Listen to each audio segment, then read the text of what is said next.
குன்றிருக்கும் இடமெல்லாம் குமரன் இருக்கும் இடம் அப்படின்னு சொல்லுவாங்க இல்லையா? அதுபோல தாங்க கொங்கு நாட்டில் மிகவும் பிரசித்தி பெற்ற முருகன் குன்று கோவில் இந்த திருப்பூர் மாவட்டம் காங்கேயம் அருகே இருக்கக்கூடிய சிவன்மலை சுப்பிரமணியர் கோவில். அருணகிரிநாதரால் திருப்புகழ் பாடப்பெற்ற சிறப்பு வாய்ந்த திருத்தலம் இது. அது மட்டும் இல்லாமல் மலை குறைத்தி வள்ளியை முருகன் மனம் முடிந்த இடமாகவும் இந்த சிவன்மலை இருக்கு. இந்த தளத்தில் ரொம்பவுமே முதன்மை சிறப்பம்சமாக சமூக நிகழ்வுகளை குறிக்கக்கூடிய ஆண்டவன் உத்தரவு பெட்டி இருக்குது. இது ரொம்பவுமே சிறப்பு வாய்ந்ததாக பார்க்கப்படுது. ஆண்டவன் உத்தரவு பெட்டி அப்படிங்கிறது பாருங்கள், கோவில் மண்டபத்தில் ஒரு சிறிய பெட்டியில், அதாவது கனவுல தேவன் உணர்த்துவதாக கருதக்கூடிய ஒரு பொருள் வைத்து பூஜை செய்யப்படும். இது சமூகம் அல்லது நாட்டில் நடக்கக்கூடிய முக்கிய நிகழ்வுகளை குறிக்கிறதா நம்பிக்கை இருக்குது. இந்த முருகனின் அருளால் உலக நிகழ்வுகளில் நிறைய விஷயங்கள் நடந்திருக்கு. சிவன்மலையில் வச்சுருக்கும் உத்தரவு பெட்டியில் வைக்கக்கூடிய பொருளால் கண்டிப்பாக உலகத்தில் ஒரு மாற்றம் நடக்கும். அந்த மாற்றம்லாம் என்ன அப்படிங்கிறது நம்ம தொடர்ந்து இந்த பதிவில் பார்க்கலாம். உங்களுக்கு முருகப்பெருமான் ரொம்பவும் பிடிச்ச கடவுள் அப்படின்னா சிவன்மலை ஆண்டவனுக்கு அரோகரா அப்படிங்கிற மந்திரத்தை மறக்காமல் 3 முறை பதிவிடவும் செய்யுங்க. சிவன்மலை ஆண்டவனின் அருளால் உங்களோட வாழ்க்கையில் எல்லாமே நல்லதாக நடக்கும். முருகப்பெருமான நம்பிக்கையோடு மனமாற நினச்சிட்டு பிரார்த்தனை செய்யுங்களேன். உங்கள் பிரார்த்தனை விரைவில் பலிக்கும். நன்மை எல்லா வகையிலுமே வர தொடங்கும். இந்த பதிவை பார்த்துட்ருக்க நீங்கள் இப்போ கூட மனசார முருகப்பெருமான வேண்டிக்கிட்டு நம்பிக்கையோடு இந்த சிவன்மலை ஆண்டவனுக்கு அரோகரா அப்படிங்கிற மந்திரத்தை பதிவு பண்ணுங்கள். நிச்சயமாக உங்களோட வாழ்க்கையில் நல்லது நடக்க ஆரம்பிக்கும். எல்லோருக்குமே சிவன்மலை ஆண்டவனின் அருளால் நல்லது நடக்க நாமளும் முருகன்கிட்ட பிரார்த்தனை செஞ்சுக்கலாம்.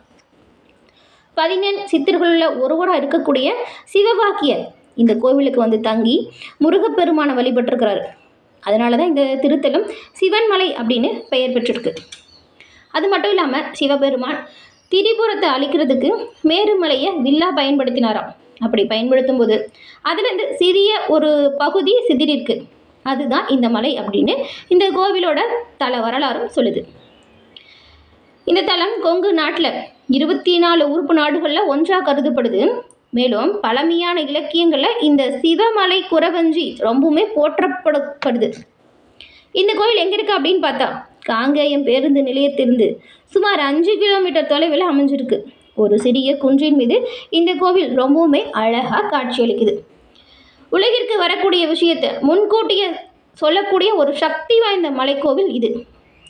இதை பற்றி இன்னும் நிறைய விஷயம் இருக்குங்க. நம்ம ஒவ்வொன்றா இப்போ பார்க்கலாம். இந்தியை அடக்கி சும்மா இருக்கின்ற திறம் அரிது. பஞ்சபூதத்தில் சக்தியை உணர்ந்து சித்தத்தை அடக்கி செயற்கரியனை செஞ்சு வென்றவர்கள் தான் சித்தர்கள். அந்த வகையை சேர்ந்தவர்களில் ஒருவராக இருக்கக்கூடிய சிவ வாக்கியர் சித்தர் பூஜித்த மலை இந்த சிவன்மலையின் ஒரு சிறப்பு அப்படின்னு சொல்லலாம். எங்கும் வளமெங்கும் கொங்கு நாடுங்க. சிங்க நகரான காங்கேயத்துக்கு அருகில் காங்கேயம் திருப்பூர் நெடுஞ்சாலையில் இந்த கோவில் அமைஞ்சிருக்கு. இந்த மலை மீது வந்து அருள்பாலித்து வரும் அருள்மிகு சுப்பிரமணிய சுவாமி திருக்கோவில் பாருங்கள், கடந்த பல வருடங்களுக்கு முன்னே பட்டாளி மலை அப்படின்னு சொல்லப்பட்டிருக்கு. அதன் பின் இங்கு வந்து சித்தர் சிவபாக்கியர் முன்னின்று முயன்று சான்றோர்களின் பெருந்துணையோடு பக்தர்கள் ஒத்துழைப்பாலும் பல திருப்பணிகள் இங்கு நடந்திருக்கு. அன்னையிலிருந்து தான் இந்த மலை சிவன்மலை அப்படின்னு பெயர் பெற்றிருக்கு. அந்த காலத்தில் இந்த மலையை சுற்றி பசுக்கள் சூழ்ந்து மேய்ந்து வந்திருக்கு. பசுக்களை சேய் அப்படின்னு சொல்லுவாங்க இல்லையா? தமிழ் வழக்கத்தில் இது வழக்கமான ஒரு சொல். இதனால தான் சிவனின் சேயான குகன் வந்து அமர்ந்து அருள்பாலிக்கிறதுனாலையும் இந்த மலையை சேமலை அப்படின்னு மக்கள் அழைக்கிறாங்க.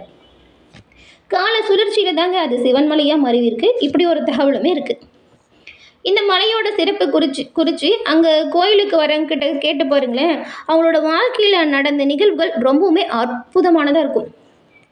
அவ்வளவு சிறப்பு வாய்ந்த ஒரு புகழ்பெற்ற திருத்தலம் இந்த சிவன்மலை. தனிநபர் வாழ்க்கையில் மட்டும் இல்லைங்க, உலகத்தில் நடக்கக்கூடிய விஷயத்தை முன்கூட்டியே சொல்லக்கூடிய ஒரு அமைப்பும் இந்த கோயில் இருக்கிற ஒரு சிறப்பான அம்சம் அப்படின்னு சொல்லலாம். அதுதான் ஆண்டவன் உத்தரவு பெட்டி. இதில் வைக்கிற ஒவ்வொரு பொருளாலையுமே கண்டிப்பாக உலகத்தில் சில மாற்றங்கள் நடந்திருக்கு அப்படின்னு கூட சொல்லலாம். அபூர்வ சக்தி கொண்டவர் இந்த சிவன்மலை ஆண்டவர். இங்கு வர பக்தர்கள்கிட்ட பேசும் பொழுது கூட நிறைய பேர் வந்து இந்த சிவன்மலை முருகப்பெருமான் ஒரு சிறப்பு வாய்ந்த திருத்தலமாகவும் இது கொங்கு நாட்டில் புகழ்பெற்ற திருத்தலங்களில் ஒன்றாக இருக்குன்னு சொன்னாங்க. இங்குள்ள முருகன் சக்தி வாய்ந்த தெய்வமாக விளங்குறாரு. முருகப்பெருமான் என்ன சொல்ல விரும்புகிறாரோ அதை பக்தரோட கனவுல வந்து சொல்லி கட்டளையிட்டு நடக்கக்கூடியதை முன்கூட்டியே தெரிவிக்கக்கூடிய ஒரு அபூர்வ சக்தி கொண்ட முருகனாகவும் அபூர்வ சக்தி கொண்ட திருத்தலமாகவும் இந்த சிவன்மலை பார்க்கப்படுது. அப்படிதாங்க கடந்த சில வருடத்துக்கு முன்னாடி கோயில் பெட்டியில் ஒரு சொம்பில் தண்ணீர் வைக்க உத்தரவு வந்திருக்கு. இதனால் நாட்டில் என்ன நடக்குமோ அப்படிங்கிற ஒரு அச்சம் எல்லோருக்குமே வந்திருக்கு. அப்போ யாருக்கும் தெரியாதுங்க.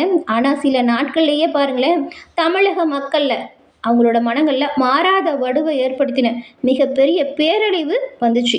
அது என்ன அப்படின்னு பார்த்தா, மக்களோட மனதில் மாறாத வடுவை ஏற்படுத்திய பேரழிவு அரக்கன் அந்த சுனாமி தான். அப்பாவிகள் பலரும் இதில் உயிர் விட்டுட்டாங்க. அப்போ தான் இந்த பெட்டியில் உள்ள பொருளுக்கு மதிப்பு அப்படிங்கிறது இன்னும் அதிகமாச்சு. அதுக்கடுத்து பாருங்களேன், மஞ்சள் வைத்து கோவிலில் பூஜை செஞ்சாங்க. அதுக்கு முன்னாடி இருந்ததை விடவே அது சொல்லப்போனால் சும்மா கிடந்த மஞ்சள் அப்படின்னு கூட சொன்னாங்க. அப்போ விவசாயிகள் சும்மா கிடந்த மஞ்சள் தங்கத்தின் விலையை விட அதிக விலைக்கு மார்க்கெட்டில் விற்பனையானது. அப்போ விண்ணை முட்டும் அளவுக்கு உயர்ந்த விலை இப்போது வரை பழைய நிலைக்கு திரும்பவே இல்லை அப்படின்னு கூட சொல்லலாம். மஞ்சளில் சில மாற்றங்கள் உருவாகும் பொழுது சிவன்மலை ஆண்டவன் உத்தரவு பெட்டியில் இருந்தது மஞ்சள். அதே போல் நிறைய அரசியல் தலைவர்களோட வாழ்க்கையிலையுமே இந்த ஒரு விஷயம் நடந்திருக்குங்க. அரசியலையுமே சில மாற்றங்கள் நடக்கும் பொழுது சிவன்மலை பெட்டியில் வச்சுருந்த பொருள் உணர்த்தியிருக்கு. இந்த கோயிலுக்கு வந்துட்டு போனாலே அந்த நபரோட வாழ்க்கையில் கண்டிப்பாக நல்ல மாற்றம் உருவாகும். ஏன்னா அவ்வளவு அற்புதமான சக்தி வாய்ந்த திருத்தலம் இந்த கோவில். அதே போல் ஒரு பக்தரோட கனவில் மண் வச்சு பூஜை செய்ய சொன்னதாக ஆண்டவன் உத்தரவு வந்திருக்கு. அதே போல் அந்த பெட்டியில் மண் வச்சு பூஜை செஞ்சுட்டு வந்தாங்க. அப்பொழுது அந்த பகுதியை சுற்றி இருக்கக்கூடிய நிலத்தின் மதிப்பு கண்ணாபின்னமாக உயர்ந்துச்சு. அப்போது தமிழகத்தில் பல இடத்துல இதே நிலை தான். இப்போ கூட சாமானிய மக்களால் நிலம் வாங்குறதே குதிரை கொம்பாக தான் இருக்குது. இதே போல் இன்னொரு பக்தரோட கனவில் பாருங்களேன், ஒரு 5000 ரூபாய் பணம் வச்சு வைக்க சொல்லி உத்தரவு வந்துச்சு. அதுக்கப்புறம் மக்கள் மத்தியில் இந்த 10, 20, 50 ரூபாய்க்கு மதிப்பு குறைந்து போனது. ஏன்னா 100 ரூபாய்க்கு கூட இப்போ மதிப்பு இல்லைன்னு சொல்லலாம். இப்போ விலைவாசி அப்படி ஏறி இருக்குது. தற்போது பலரிடம் 500, 1000 புழக்கத்தில் இருக்குது. இந்த விலைவாசி உயர்வையுமே முருகனின் அருள் முன்னாடியே சொல்லப்பட்டுச்சு. அதே போல் இன்னுமே கடந்த சில வருடத்துக்கு முன்னாடி பக்தரோட கனவில் அரப்பவன் தங்க காசு வச்சு பூஜை செய்யப்பட சொன்னதாக உத்தரவு வந்துச்சு. சாமி கூட தங்கத்தின் மீது காதல் ஏற்பட்டுருச்சு அப்படின்னு ஒரு சிலர் கிண்டல் கூட அடிச்சிட்டு இருந்தாங்க. ஆனால் அடுத்த சில நாட்கள்லேயே அதோட உண்மை நிலவரம் உலகுக்கே தெரிய வர ஆரம்பிச்சிச்சு. அது என்னன்னா, தங்கத்தோட விலை தாறுமாறாக உயர்ந்துச்சு. அப்போ தான் கொஞ்சம் பெண்ணை பெற்றவர்கள் கூட முருகா இது என்ன சோதனை அப்படின்னு குரலை உயர்த்தியவங்க கூட இருக்காங்க. அதே போல் இது இப்படி அப்படின்னு சொன்னால் மற்றொரு பக்தரோட கனவில் வந்த முருகன் தேங்காயை வைக்க சொல்லி உத்தரவு வந்ததாக சொன்னார். அது போலவே தேங்காயை வச்சு பூஜை செய்யும் பொழுது தேங்காயின் விலையும் அதிகரிச்சிச்சு. அதுவும் கொப்பரை தேங்காய்க்கெல்லாம் ஒரு மவுசு வந்தது அப்படின்னு கூட சொல்லலாம். கொப்பரை தேங்காய் ஊழல் வரை சென்று இந்த விஷயம் முடிவடைஞ்சிச்சு. தற்பொழுது கூட பக்தரோட கனவில் முருகன் என்ன விஷயம் சொல்கிறாரோ அது முருகனின் உத்தரவு கேட்கப்படும். அது சரி அப்படின்னு வந்தால் தான் அந்த பொருள் ஏற்கனவே வச்சுருந்த பொருள் எடுத்துகிட்டு புதிய பொருள் வச்சு பூஜை செய்வாங்க. கடவுள் கனவுல சொல்லுகின்ற அந்த பொருளை அந்த பெட்டியில் எப்போ வைப்பாங்க அப்படின்றது அடுத்த பொருள் கனவுல ஆண்டவரின் உத்தரவு வரும் பொழுது மாற்றப்படும். மறுநாள் முதல்ல வச்சுருந்த பொருளை எடுத்துகிட்டு அடுத்த நாள் வைக்கக்கூடிய பொருள் என்ன அப்படிங்கிற ஒரு விஷயம் வருதுன்னு வச்சுக்கோங்களேன். அப்போ அங்கே இருக்கக்கூடிய பக்தர்கள் ஆச்சரியமாக பார்ப்பாங்க, அடுத்து என்ன பொருள் வரும், அதனால் என்ன ஒரு மாற்றம் இந்த உலகத்தில் வரும் அப்படிங்கிற ஒரு விஷயம் இன்னுமே மக்களிடையில் பரபரப்பை ஏற்படுத்திட்டு தான் இருக்குது. எப்பொழுதுமே அங்கே வைக்கக்கூடிய ஒரு பொருளால் கண்டிப்பாக உலகத்தில் மாற்றம் நிகழுது. அதே போல் இந்த கோவிலில் இன்னும் நிறைய விஷயம் வச்சு பூஜை செஞ்சுருக்காங்க. ஒவ்வொரு பொருள் வைக்கும் பொழுதுமே நாட்டில் நடக்கிறத முன்கூட்டியே மக்களுக்கு முருகன் சொல்கிறாரு, கடவுளின் அருளால் அந்த வாக்கு நடக்குது அப்படிங்கிற ஒரு விஷயம் இன்று வரை கடைபிடிக்கப்படுது. முருகனின் அருளால் எல்லோருக்கும் எல்லா வகையிலுமே நல்லது நடக்க நாமளுமே முருகன்கிட்ட பிரார்த்தனை செஞ்சுக்கலாம். நேயர்களே, இந்த பதிவு பார்த்துட்ருக்க நீங்கள் ஏற்கனவே இந்த சிவன்மலை ஆண்டவன் கோவிலுக்கு சென்று முருகனை தரிசனம் செஞ்சவங்களா தான் சரவணபவ முருகா போற்றி அப்படிங்கிற மந்திரத்தை மறக்காமல் 3 முறை பதிவிடவும் செய்யுங்க. இல்லை இனிமே தான் போகணும் அப்படின்னு நினைக்கிறவங்க கண்டிப்பாக நீங்கள் உங்களோட வாழ்க்கையில் ஒரு முறையாச்சும் சென்று வழிபட வேண்டிய திருத்தலம் அப்படின்னு சொன்னால் அது சிவன்மலை உகந்ததாக இருக்கும். முருகனின் அன்பையும் அருளையும் பெறக்கூடிய ஒரு திருத்தலம் இது. இந்த கோவிலுக்கு சென்று வழிபட்டால் நிச்சயமாக சில மாற்றங்களை உங்களோட வாழ்க்கையில் நீங்கள் உணர்வீங்க. உங்களோட வாழ்க்கையில் இருக்கக்கூடிய தோஷங்களும் பாவங்களும் முழுமையாக நீங்கக்கூடிய ஒரு திருத்தலம் அப்படின்னு சொன்னால் அது சிவன்மலை தான். சிவன்மலை ஆண்டவன் அருளால் இந்த பதிவு பார்த்துட்டு இருக்க நீங்கள் உங்களோட வாழ்க்கையில் எல்லா வகையிலுமே சிறப்பான உயர்வையும் நன்மையும் பெற்று நலமுடன் வாழ உங்களுக்கு வாழ்த்துக்களையும் உங்களுக்காக சிவபெருமானிடமும் முருகப்பெருமானிடமும் சிவன்மலை ஆண்டவனின் அருளால் எல்லா விதத்திலுமே நன்மை கிடைக்க வாழ்த்துக்களை தெரிவிச்சுக்கிறோம். என்ன நேயர்களே, இந்த பதிவு நீங்கள் பயன்பெறும் வகையில் அமைஞ்சிருக்கும்னு நினைக்கிறோம். பதிவு பிடிச்சிருந்தால் லைக் பண்ணுங்கள்.